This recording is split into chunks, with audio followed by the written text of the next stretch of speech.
One of the few people in Hollywood who has achieved equal success as a director and an actor is Kevin Costner.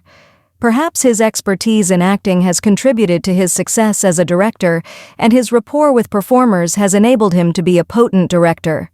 In 1981, he made his movie debut in the independent film Sizzle Beach, USA. He started gaining roles quickly, making his Western debut in Silverado in 1985. Costner has often returned to this genre. In 1990, he made his directing debut with the epic Western Dancing with Wolves, which took home the awards for Best Picture and Best Director. The majority of inexperienced filmmakers could only hope to win Best Picture and an Oscar for their debut feature. Apparently, Costner left a lasting impression on reviewers as he went on to direct several films, including the three-part epic Western series Horizon, An American Saga, and the revisionist Western Open Range. It goes without saying that Costner has drawn inspiration from Western filmmakers, especially John Ford. Possibly the most influential person in the history of American Western films, the filmmaker is one of the most significant figures in the genre. He directed movies including Stagecoach, Fort Apache, and The Searchers, frequently collaborating with John Wayne. I guess I have always had a level of understanding of the genre. I had a high level of interest in it and how to portray it, he said in an interview with The Talks. The minute touches and intricacies found in a Western are distinctly American. Furthermore, I understand that no one has ever mistaken me for anything other than an American. I am an American, but I have a worldview.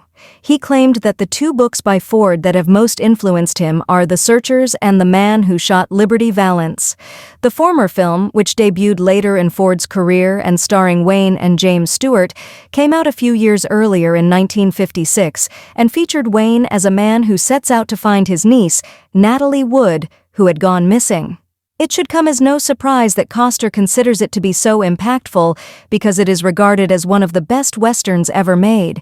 Furthermore, Costner expressed his admiration for George Stevens by saying, "As a filmmaker, he really influenced me."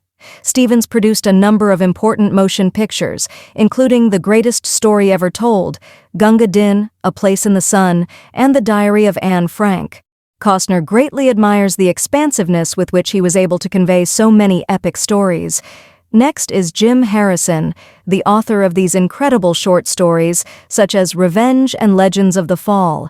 Some of his pieces, such as the Western Legends of the Fall, were effectively adapted for the big screen and managed to deliver a powerful punch in a condensed amount of time. Last but not least, Costner praised Lawrence Kasdan, saying that his work helped me start in my career. For him, I completed it. So, in case you were wondering, I wasn't copying him. Rather, I was honoring him. Costner has collaborated with the director on multiple occasions, most famously on his breakout feature Silverado. Costner was also paired with Whitney Houston in the hugely popular movie The Bodyguard, directed by Kasdan. Costner obviously gained a lot of knowledge from working with him.